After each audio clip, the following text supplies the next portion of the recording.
सुप्रभात बच्चों। आइए व्याकरण में अगला जो पाठ आपका दिया गया है समास, वो अब हम करते हैं। देखते हैं कि समास का अर्थ क्या है, इसका प्रयोग कहाँ होता है, इसके प्रयोग से क्या फ़र्क पड़ता है, मतलब लिखने में जो शब्द रचना की जाती है उसमें क्या इसका असर दिखाई देता है, वो अब हम यहाँ पर करेंगे। समास शब्द का अर्थ है पास रखना, छोटा करना। भाषा के प्रयोग में सामासिक शब्दों के प्रयोग से संक्षिप्तता और शैली में उत्कृष्टता एवं सटीकता आती है। एक तो क्या है कि सामासिक जो शब्द होते हैं उससे क्या होता है, एक तो उसके प्रयोग से संक्षिप्तता आ जाती है, मतलब छोटा होता चला जाता है, चीज़ें जो हो छोटी होती चली जाती हैं, और जो शैली में उत्कृष्टता और सटीकता आती है। ठीक है, वो मतलब सुंदर दिखाई देता है जो लिखा होता है, सटीक शब्दों का प्रयोग होता है तो ज़्यादा अच्छी लगती है जो शब्द रचना होती है। उदाहरण के लिए राजा का महल कहने के स्थान पर राजमहल कहना अधिक उपयुक्त होगा।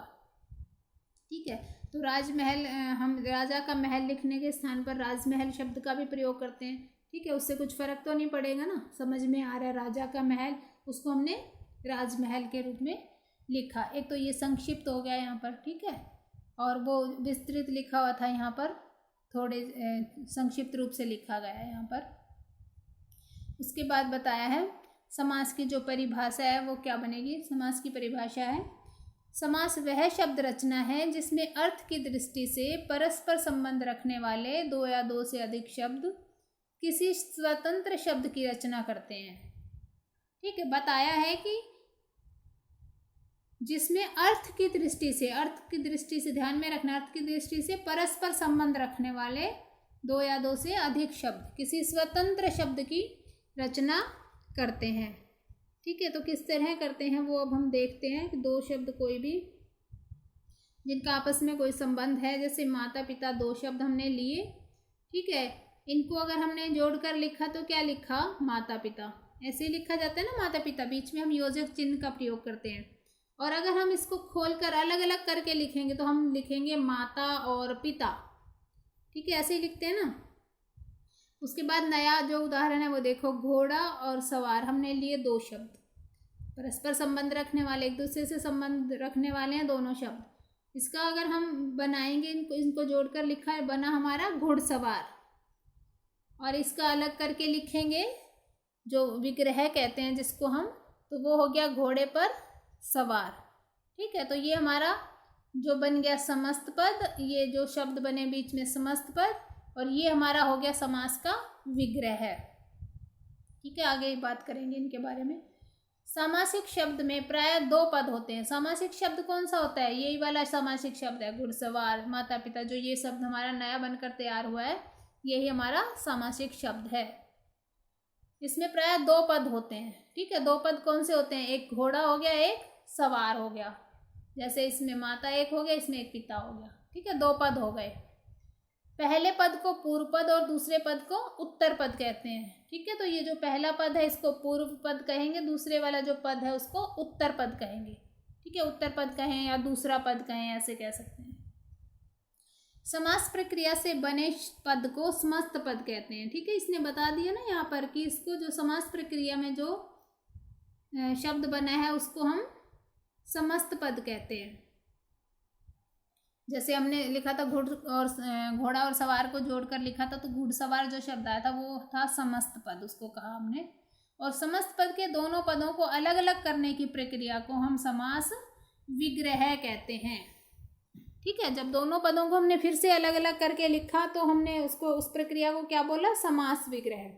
विग्रह करते समय लुप्त व्याकरणिक शब्द पुनः दिखाई देने लगते हैं। जब हम किसी चीज़ का विग्रह करते हैं, कोई शब्द हमारे पास होता है उसका हम विग्रह करते हैं। ठीक है, तो वो जो उसके अंदर व्याकरणिक जो शब्द होते हैं वो फिर से हमें दिखाई देने लग जाते हैं। जैसे गंगा जल। गंगा जल एक जो समस्त पद है, ये एक जो शब्द हमने गंगा जल लिया, इसको क्या कहेंगे, समस्त पद। इसमें गंगा हमारा पूर्व पद है और जो जल है वो है उत्तर पद। इसके बाद हम इसका विग्रह करते हैं गंगा जल का, तो इसका विग्रह होगा गंगा का जल। इसको हम कहेंगे समास विग्रह के नाम से जानेंगे हम इसको। ठीक है, तो इसमें जैसे व्याकरणिक चिन्ह ये जैसे इसमें का दिखाई देने लगा, इसका विग्रह किया तो ठीक है। ऐसे जैसे प्रयोगशाला होता है तो प्रयोग के लिए शाला, उसमें जैसे के लिए बाहर हमें दिखाई देने लग जाता है, और जब हम प्रयोगशाला लिखते हैं तो वो लुप्त हो जाते हैं शब्द। इसके बाद हमारा आता है अलग, एक और उदाहरण है इसमें दिया गया है रोग मुक्त। दो अलग अलग शब्द हैं, हमने इनको इकट्ठा करके जब लिखा तो ये हमारा बन गया रोग मुक्त, और इसे हम कहेंगे समस्त पद। ठीक है, ये लिखा हुआ यहाँ समस्त पद। और जब हम इसका विग्रह करेंगे तो बनेगा रोग से मुक्त। ठीक है, एक तो इसमें व्याकरणिक चिन्ह से दिखाई दिया, एक इसका नाम हो गया समास विग्रह। ठीक है, इस तरह से करके लिखना समास विग्रह कहलाता है। समास के भेद करेंगे अब हम। तो समास के क्या है, 6 भेद होते हैं टोटल।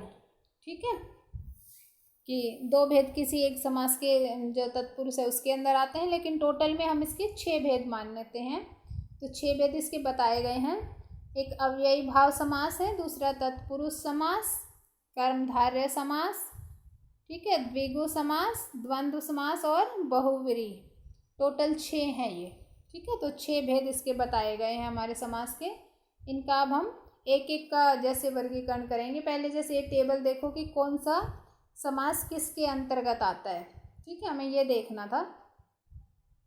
तो ये जैसे समास के हमने यहाँ पर जो मेन भेद किए इन्होंने मुख्य रूप से अव्ययी भाव समास, तत्पुरुष और बहुव्रीहि और द्वंद्व, 4 हैं ये, द्वंद्व और बहुव्रीहि। इसके बाद जो तत्पुरुष समास है, तत्पुरुष के हैं ये 2 भेद। ठीक है, कर्मधारय और द्विगु। तत्पुरुष के अंतर्गत इसके 2 उपभेद हैं, ये तत्पुरुष के उपभेद होते हैं। तो टोटल में हमारे 6 हो गए। ठीक है, तो हम इन 6 का बारी बारी से अब उनकी विस्तृत रूप से जानते हैं कि इसमें क्या है। जैसे अव्ययी भाव समास, ठीक है, इसमें क्या होता है, पहला पद प्रधान होता है तथा समास से जो शब्द बनता है वह भी अव्यय होता है। समस्त शब्द के अव्यय रूप में उपस्थित होने के कारण इस समास का नाम अव्ययी भाव समास पड़ा। इसमें पूर्व पद अव्यय होता है। ठीक है, क्या होता है इसमें, एक तो इसमें बता दिया कि पहला पद प्रधान होता है। ठीक है, और जो पूर्व पद होता है वो अव्यय होता है। अव्यय का मतलब होता है जिस शब्द पर लिंग वचन काल कारक का कोई प्रभाव नहीं पड़ता उसे हम अव्यय कहते हैं। ठीक है, और जो समस्त शब्द आता है हमारे पास, जो जिसे हम समस्त पद कहते हैं, वो भी अव्यय के रूप में ही होता है इसमें। ठीक है, ये ध्यान रखना है हमें इसमें। इसके उदाहरण हम देखेंगे।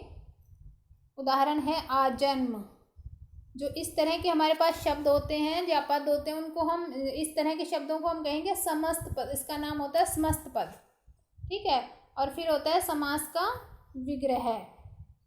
समास का विग्रह जैसे इसने हमने किया, इसमें जन्म से लेकर यथा संभव, जैसा संभव हो। ठीक है, तो बच्चों इसमें होता है कि जैसे यथा संभव, इसमें क्या होता है, इन शब्दों को आपको देखने से पता चल रहा होगा कि जैसे इसमें क्या बताया गया है कि इसमें जो पहला पद होता है वो आपका उपसर्ग होता है।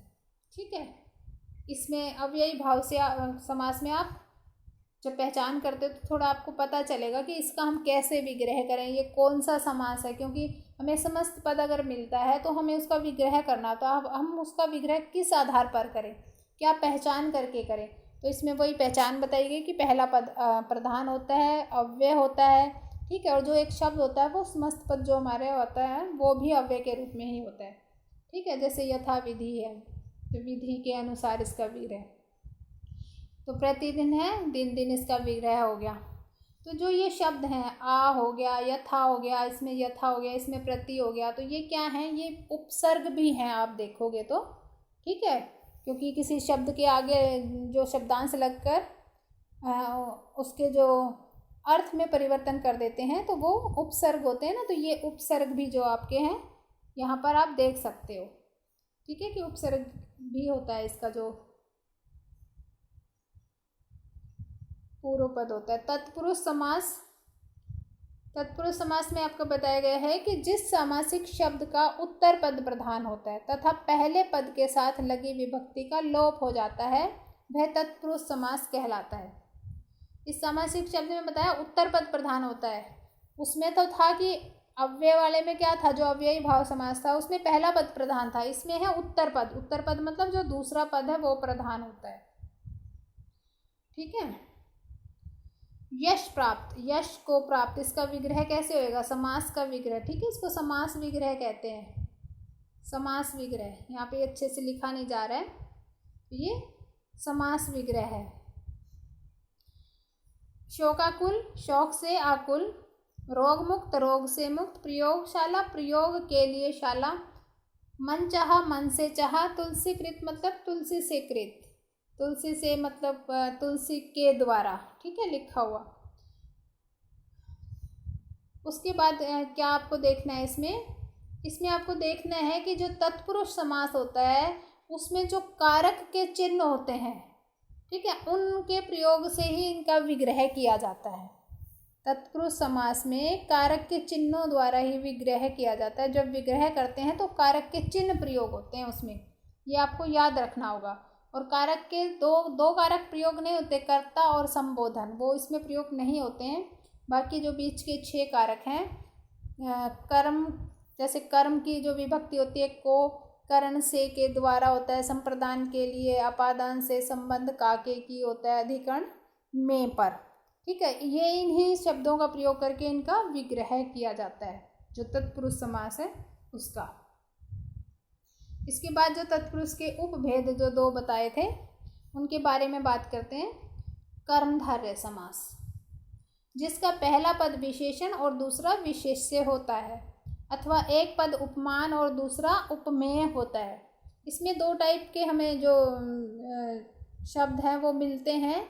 विशेषण विशेष्य वाले शब्द भी होते हैं, उपमान और उपमेय वाले, जिसमें मतलब तुलना की जाती है एक दूसरे की, तो वो शब्द भी हमें मिलते हैं और उनका फिर हमें विग्रह करना होता है, वो कर्मधारय समास होते हैं। तो इसमें विशेषण और विशेष्य के कुछ उदाहरण पहले हम देखेंगे। जो समस्त पद हमारा दिया गया है, नीलांबर, नीला है जो अंबर।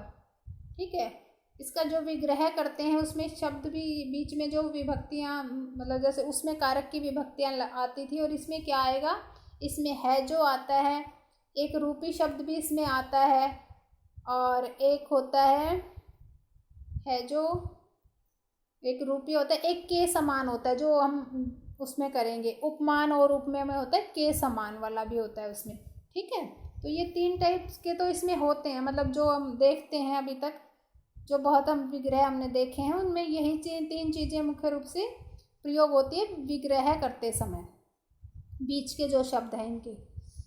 तो पुरुषोत्तम है, पुरुषों में है जो उत्तम।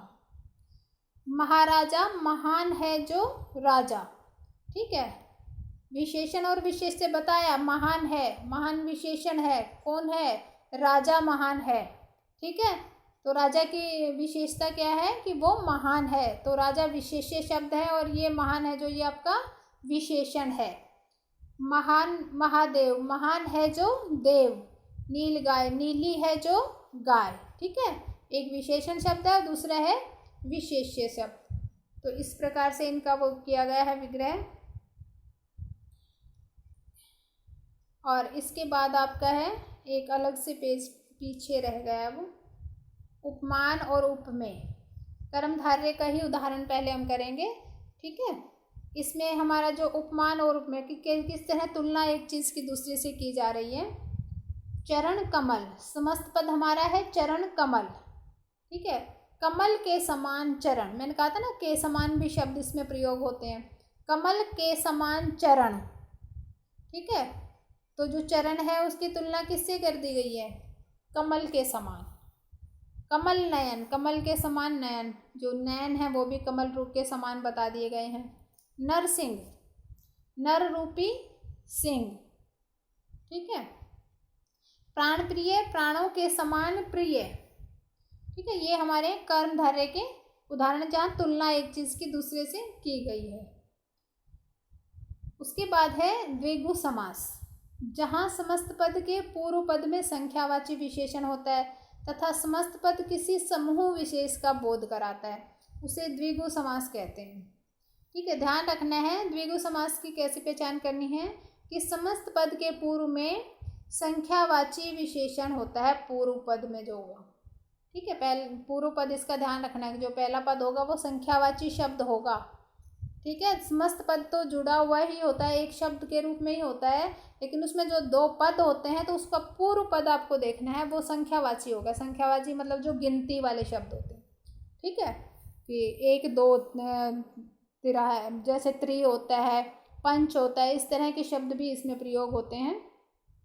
ठीक है, द्वि होता है, इस तरह की गिनतियाँ इसमें प्रयोग होती हैं, तो उसका ध्यान आपको रखना होगा। ठीक है, इसके बाद हम अपना पीछे वाले पेज पे चलेंगे वापस, जहाँ से हम आए थे। इसके उदाहरण यहाँ पे दिए गए द्विगु समास के, वो हमें देखना है। इसमें समस्त पद दिया गया है चारपाई, और समास का विग्रह कैसे करना है, जो विग्रह लिखा ना यहाँ, समास विग्रह लिखना था, समास, और छोटा सा योजक चिन्ह लगता है और समास विग्रह। ठीक है, इसमें अच्छे से लिखा नहीं जा रहा है, तो समास विग्रह ये हो गया चारपाई, चार पैरों का समाहार, नवरात्र 9 रात्रियों का समूह, त्रिकोण 3 कोनों का समाहार, द्विगु 2 गायों का समाहार, और सप्ताह 7 दिनों का समूह, चौराहा 4 राहों का समाहार। अब आपको देखना है कि इसमें ये आपको संख्यावाची शब्द तो मिल गए, 4 मिल गया, 9 मिल गया, त्रि मिल गया, द्वि मिल गया। ठीक है, द्वि जो भी हो गया, और सप्ताह। ठीक है, पता चल रहा है कि सप्ताह मतलब 7 से संबंधित है, सप्त हो गया ना उसके अंदर, जो भी आपका जो शब्द हो गया। उसके बाद आपका है, इसमें बताया गया है एक समाहार और एक समूह। आपको ये देखना है कि समाहार और समूह दो अलग अलग शब्द के किस चीज़ के लिए प्रयोग किए गए हैं। इसमें आपको देखना है कि जहाँ तो या तो किसी की चीज़ की, जैसे झुंड की बात हो रही है कि बहुत सारी चीज़ें इकट्ठी हैं, ठीक है, उस रूप में तो आपको क्या है, समूह का प्रयोग करना है। ठीक है, बहुत सी चीज़ कलेक्टिव एक जगह कलेक्ट हो रखी हैं तो आपको लगेगा कि वो समूह है, वो झुंड है।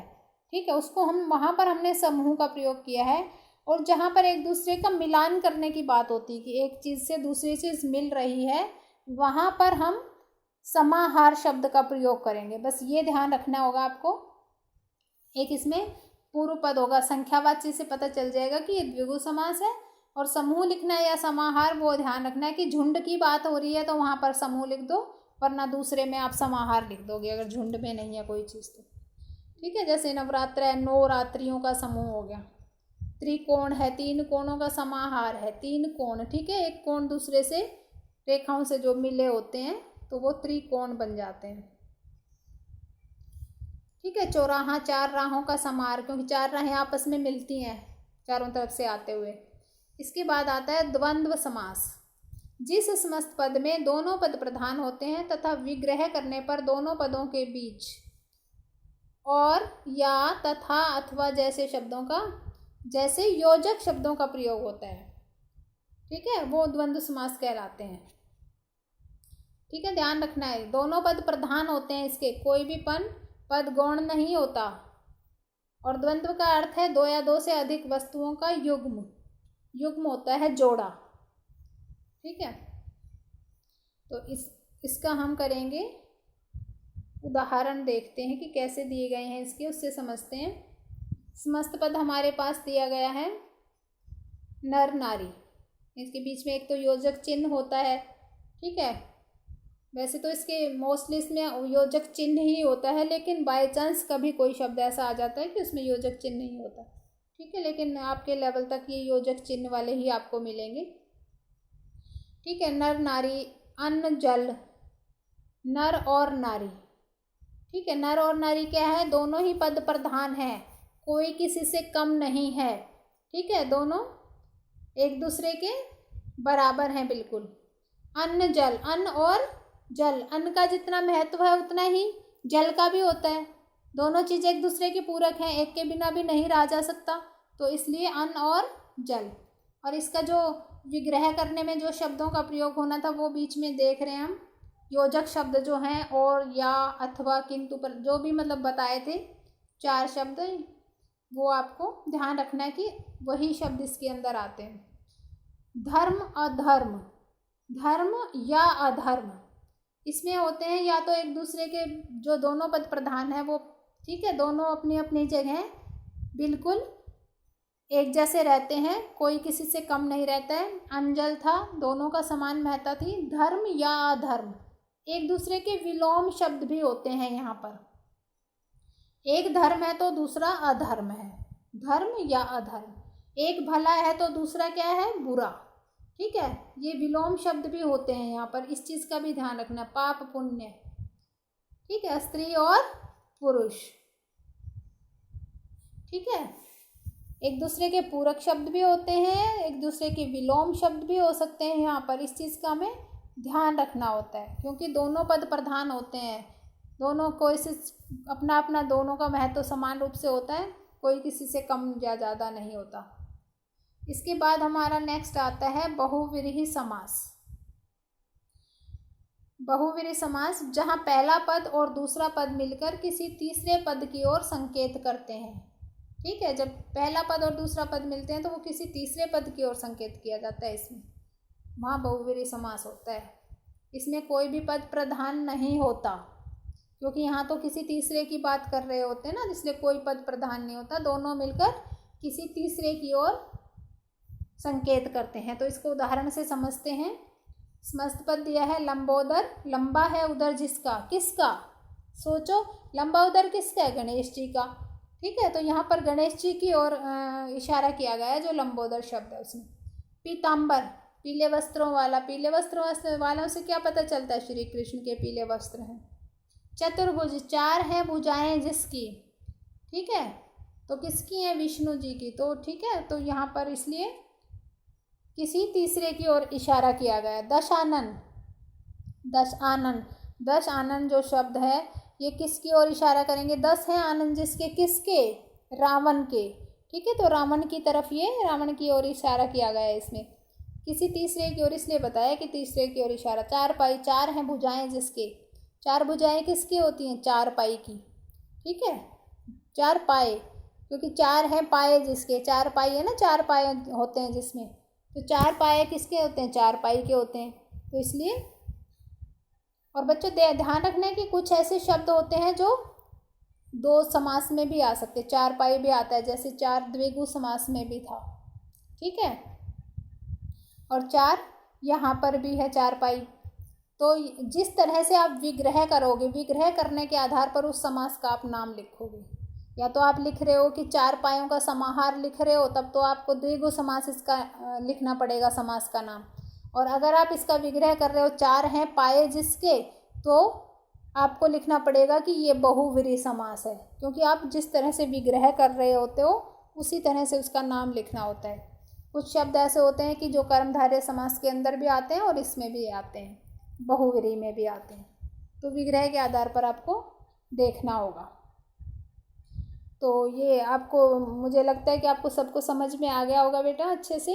अगर आपको कुछ चीज़ नहीं समझ आई है तो आप मुझसे पूछ सकते हो। धन्यवाद।